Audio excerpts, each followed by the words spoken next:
stand.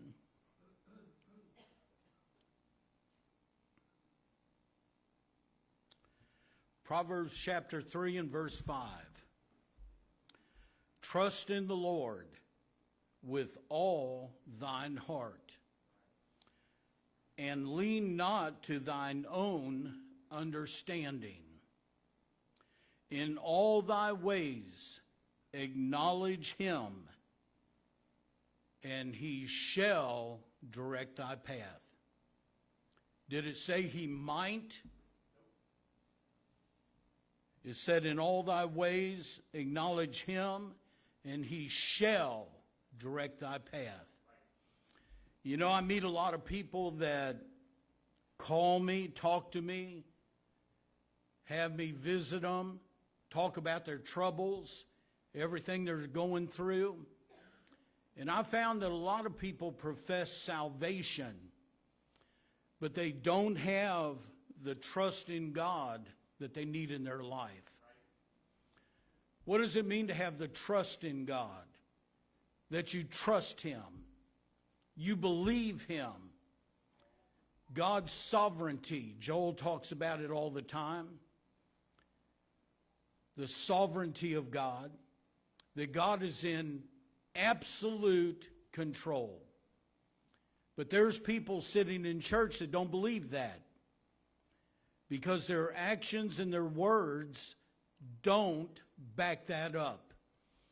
I want to tell you, from the moment that you were conceived in your mother's womb, God knew you. Whether you were a sinner or a saint. So we won't put a differential there. God knew you. God knew everything about you all through your life. And when you got saved, and you sit and wonder, am I really saved? Am I really going to make it? Well, I'm going to tell you something. The Lord, when he saved you, he knew what your walk would be, and he chose to save you anyhow. You can put confidence and faith in our God, because our God is in full control. I've reached a point in my life, and I've learned it more and more. Oh, I'm going through storms. I'm facing a surgery. I sat and thought, well, I hope that doctor knows what a jugular vein is if he's going to dig around in my throat. And I went to Walmart, and somebody that I know, an insurance appraiser, I said, they're going to cut that stone out of my neck. He asked me how I was doing. He said, you got a jugular vein in there. I'm aware of that. But you know what? God in my spirit spoke to my heart, even this morning, what Job said. Though he slay me, yet will I trust him. You know what that means? That I'm going to trust God no matter what I go through. I'm going to trust God whether the story ends well or the story ends bad. I'm going to trust God because I know that God is in absolute control. His eyes are on the righteous. His ears are inclined to their cry. The righteous cry. The Lord hears their cry and delivers them out of all their trouble. What does that mean? It means he either brings you through it or he brings you out of it. Okay? God is in control. But we've got people that wrestle over your salvation. It isn't through and by your works. You can't earn it. You don't deserve it. You can't buy it. None of us are good enough. But you know what? It's what he did on the cross. And he paid the price once and for all that we might be saved. I want to tell you, put your faith in him. Put your confidence in him. Put your life under his control. We've got people that try to sort it out, work it out, get involved, jump in, fight their own battles. And you know what? That's the silliest thing you can ever do. You know what God said? You said, what about wicked people? Well, let me tell you what God's word says. Well, don't you have any thoughts? Yeah, but you know what? His thoughts are higher than mine. He said, I've seen the wicked in great power. What does that mean? They hold high office. They're in great power. They have control. I've seen the wicked in great power, spreading himself like a green bay tree. Said, but yet I sought him, and he could not be found. Why? Because his life comes to an end. But you mark that perfect in the upright man. For the end of that man is the ways of peace. Put your confidence in God. Put your faith in God. Trust in him in every area of your life. Get down and pray. I went through a motorcycle riding period in my life. I went through 6 Harleys, another bike, 7 motorcycles. And the Lord spoke to me one night. In the middle of the night, I heard a voice speak to me. Every time you get on that bike, you ask the Holy Ghost to protect you and go with you and to lead you and guide you. Some may think this is really fanatical, but there's times I'd put on my jacket, my helmet, my gloves, get on that old motorcycle, and the Spirit of God would speak to me and say, don't ride it. Why? Because God knows what's up ahead. He knows what's out there. He knows what you might face. He'll tell you, he'll lead you if you'll speak to him. And I want to say this to those of you that maybe your faith isn't quite up there where it ought to be. God can put you wherever he wants you to be. Anytime he wants you to be there, God will direct your path. I've talked about it so many times. Maybe one of you could tell the story. God tell me go to a gas station, Houston, Texas. And I go there, and what happens? A biker rides in, full gear, all of his patches, big long ponytail, chains hanging on him. And I look at him, I think underneath all that disguise, I know that boy. I looked at him and said, what's your name? And he gave me a false name. He sat and just looked, and I finally speaking to him, he said, what's your name? I said, Jamie Horton. He said, where are you from? Blanchester, Ohio. And no, he said, where are you from? I said, Blanchester, Ohio. Never told him my name. But then he looked over at me and said, Jamie Horton.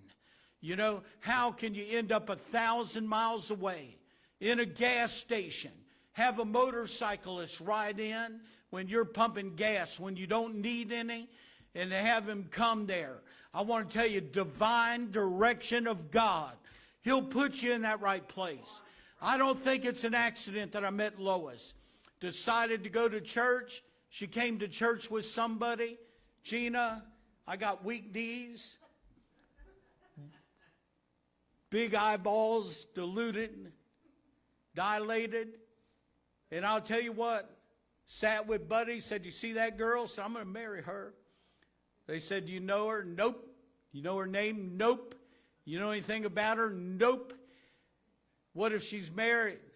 Sounds terrible, so I'm going to marry her anyhow. And I'll tell you what, I believe with all my heart that it was divine direction of God. Even before I gave my life to him. You know what? God sees a chart of your life, and he knows everything about you. He knows what you're going through. Quit fretting about life. Quit fretting about troubles. Don't fret yourself over evildoers, because God's going to bring you through. Some just look at me. Oh, Pastor. Oh, you just in your little swing set, have a good time. No, I'm trying to help you. I'm trying to, a great preacher, Brother Bert Clendenin, and I love that man of God.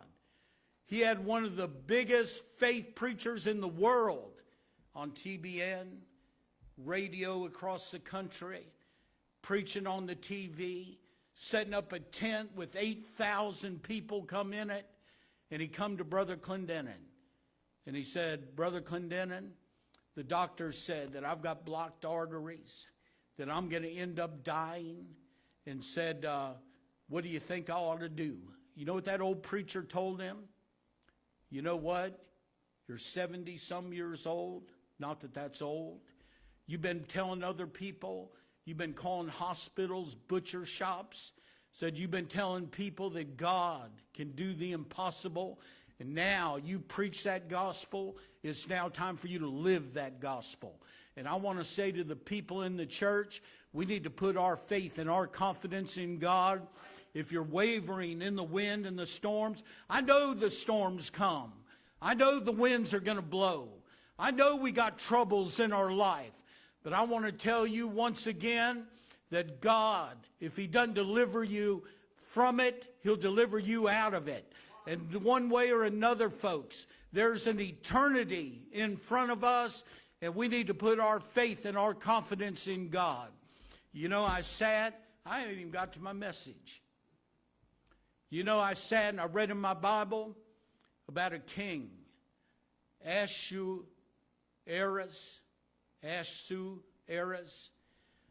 had a great empire, gigantic, powerful king. I think it said 127 provinces, governors and rulers underneath them. And that man in great power, his wife ticked him off. He called for her to come. Come on, baby, come up to the throne room. I want to show your beauty off to everybody. She said, you just go tell that old king I'm not coming. You know, not coming at all. Made him mad. Buddy, he could have just put her on the chopping block. But he got mad. And you know what showed he was a wise man? He went to his counselors and said, what should I do about this woman? And they said, you know, when that woman willfully disobeyed you in front of everybody, word's going to get out. And then pretty soon all the women in the kingdom are going to start disobeying their husbands. And said, you're going to have a whole bunch of trouble. Said, what you need to do is put her away. Banish her. Don't ever let her come before you again. That's what he did. And he determined he's going to get another wife. So he said, I want you to bring the prettiest women in the kingdom before me. And a Jew by the name of Mordecai, he said, come on, Esther, I'm taking you up to the king's palace. And she was chosen to be one of potential bride. They kept her there, I think, for 12 months in that castle, that throne room where that king was. Lois, he finally picked her. He didn't know she was a Jewish girl. But you know what? She had an uncle, and his name was Mordecai. And Mordecai, concerned about that girl, would come and sit outside the king's gate. And they would send down word how she was doing. But there was an evil man that rose to power. Evil man. He just wanted glory, wanted people to worship him. I want to tell you, there's something about mankind. The farther they get away from God, the more they want other people to humble to them. I read on Facebook a young pastor. He said, if you get up and leave your church without talking to your pastor, you're a coward. And, you know, he's just blasting on there. I thought, you little manipulative little pastor. You know, if you know how many people ever left and never told me why or anything else, been wounded along the way, hurt and everything else. But you can't control people. And that man wanted worship. But you know what? Mordecai wouldn't worship him. He wouldn't bow down. He wouldn't stand up and give him adoration. And that man got mad. And he determined he hated him. And finally they sent word, why aren't you bowing down? Why aren't you worshiping me? And you know what Mordecai said? He said, I'm a Jew. That answered it all. I'm not supposed to worship. That's idolatry. But you know what? That man by the name of Haman, he was a descendant of Agag. He was an Amalekite. And God had put a division between them. And that man wanted worship, but that Jew wasn't going to worship him. Finally, that man started eating at him. And you know something? When you get an evil person, and they just become more and more angry. And I want to say first to the lost, when you start letting, this is to the lost, when you start letting anger get in your life, and you start letting that hatred begin to grow, it's going to get stronger and stronger till it will overwhelm you. It'll get so strong you won't know how to deal with it. But you know what? He just kept on going. Finally, you know what he did? He devised an evil plan. I'm going to go to the king. I'm going to have the king make a decree that all the Jews are going to die. All of them. I'm going to kill them all because this one won't worship me. I'm going to go through all the land. I'm going to kill every single Jew that's out there. And you know what he did? That hatred just grew more and more. He built a gallows 75 feet tall that he's going to hang Mordecai on. He let that consume his life. And that's what happens when you let hatred come in. It'll just consume you more and more and more till that's all that you can think about in your life. But you know what Mordecai did? I'm going to cut the story short. Mordecai got down in sackcloth and ashes. He went to all the Jews, and they got down in sackcloth and ashes. They were repenting before God and calling out to him. You know what, children of God? That's the right attitude right there. If you're facing a storm in your life, begin to call out to God. Begin to humble yourself. Begin to seek him and say, God, I know that you're in full control, and I'm surrendering it all to you. I'm not going to fight against that man. I'm not going to argue with him.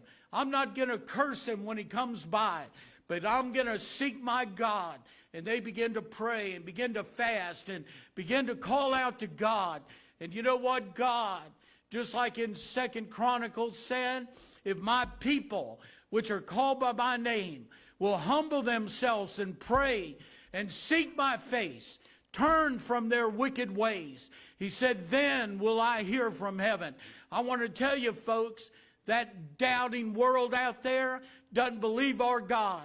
But children of God know that our God is in full control. Our God controls every man. He'll make your enemies to be at peace with you. I've had people that hate me, curse me, and you know what? I've watched them come and throw their arms around my neck and apologize and tell me that they love me. Did you rebuke them? Never. Did you say anything bad to them? Never. But I let God fight my battle. If I hold my peace, do you hear me? And I let God fight my battle, victory shall be mine. I don't need an army by my side. I just need God. And I'll tell you, Elijah proved it. He's sitting out there, and they come by companies of 50 to arrest that man.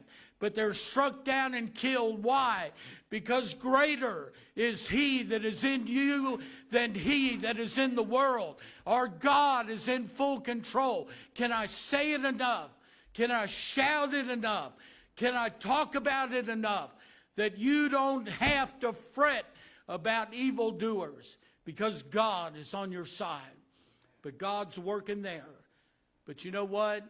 God's got a friend on the inside. And her name is Esther. And Esther heard about it. She determines, I'm going to go talk to the king. But you know they had a law, Lois. You couldn't walk into that king's chamber unless that king called for you. And Esther determined, Mordecai told her, you don't know. You might have been here, brought here for such a time as this. And I know that's a popular message that's going around, for such a time as this. But Esther arrayed herself, walked up to the outside of that inner gate, turned around, stepped inside that room, knowing it could mean death. But she had already fasted and prayed 3 days, calling out to her God. And when that king looked up, he saw her. If he didn't reach out that scepter, the guards would take you and you would die. But you know what he did? He reached out that scepter and he asked her to come near. And Queen Esther came walking in. Grace, beauty, godly woman, seeking God and not the help of man. And she came up and talked to the king. And the king wanted to know, my people are under oppression and threats of death. My people are needy. The king said, I'll give you anything you want, up to half of my kingdom. And she said, I want you to have a banquet, and I just want you and Haman to come. They come to that feast. After the first day, they come again, and Haman's there. Finally, the king said, what do you want? And she said, King, that evil Haman is determined to slay my people. I'm a Jew, and he's determined to slay all of them. And said, he's going to kill them all. You know what happened? That king was mad. That king stormed out of that throne, out of that room. He went outside in his garden. Haman come before the Queen Esther, and he's begging her for his life. He knows that he's coming to an end. And I'll tell you, I want to tell you, the wicked are coming to an end. You don't have to put any more judgment on them. Their judgment's already set. And they are going to face our Lord and our King one day. And I'll tell you, he finally threw himself on her bed. The king walked in. He said, are you going to try to take the queen in front of me? They put a bag, a covering over his head, pulled him out, and they said, by the way, he's built a gallows out there 75 feet tall. And that king said, you go and hang him on him. And then they turned and went after all of his family. And I want to say this right here to the wicked. And I never know who's listening, just turned on the cable or YouTube or something else. Just like Achan that sinned against God. Just like Achan that stole. Just like Achan that took the gold and the silver and the goodly Babylonian garments and hid them. It cost him, his wife, and his children their lives. And I want to say this to everybody in this room. Your children's life depends on you. Their eternity depends on you. The words you say, your children hear them. Everything you do one day will affect their eternity. And I'll tell you, they said, Haman's got 10 sons.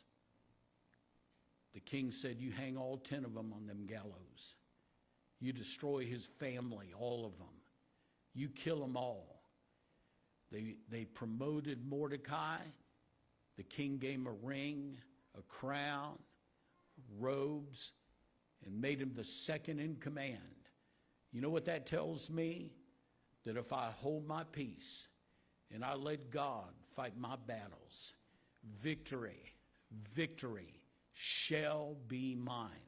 Church, put your faith in God. Quit stumbling.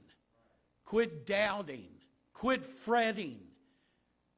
Out on a ship and getting ready to sink and afraid. But what did Jesus say? Why are you so fearful? How is it you have no faith? If we really believe in heaven, we don't have to be afraid. Life in Jesus here and eternity with him. Lay these things aside. Put your faith in God. Acknowledge him every day. Trust in him. And he'll bring you through. And you know what they determined then, the Jews? And I'll close with this. They determined they were going to celebrate this forever. You know what, Lois? The Jews still do. You know what it's called? It's called Purim. Look it up, Purim. Every March, the Jews celebrate it. You know what they do? They send out food to friends and to people. They cook. They give something to them of theirs to the poor.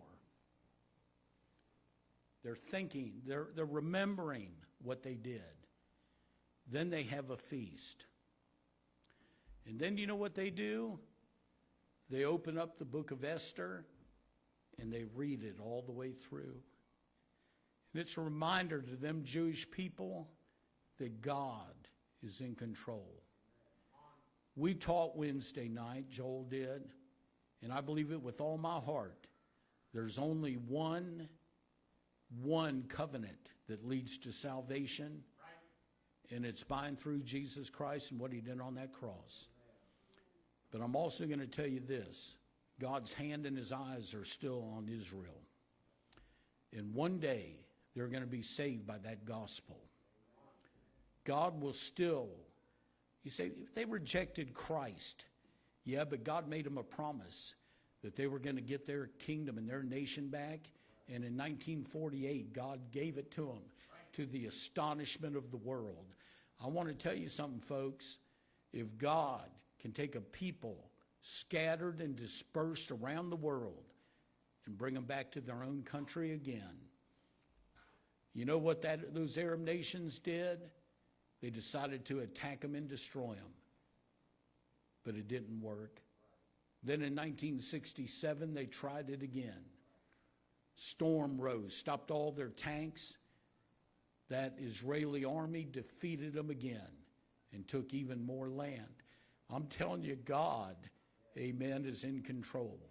You don't have to fear. Why should I fear? Why should I be afraid? Why should I doubt? What I need to do is just acknowledge God for my salvation, for my life, for my food. Give us this daily. Give us this day our daily bread. Forgive us our trespasses. But then he put it in there, as we forgive those that trespass against us. You won't forgive, and you need to hear me real good. If you won't forgive, you can't be forgiven. Is that clear enough? If you won't forgive, you cannot be forgiven. It is a law of God, and it's absolute. Cast all your cares on him. Trust him. He cares about you, and he loves you. He loves you enough that he saved you. And with that salvation, you need to depend more and more on him. Do you all love the Lord? Trust him. Trust him. Sarah, if you got a song, let's all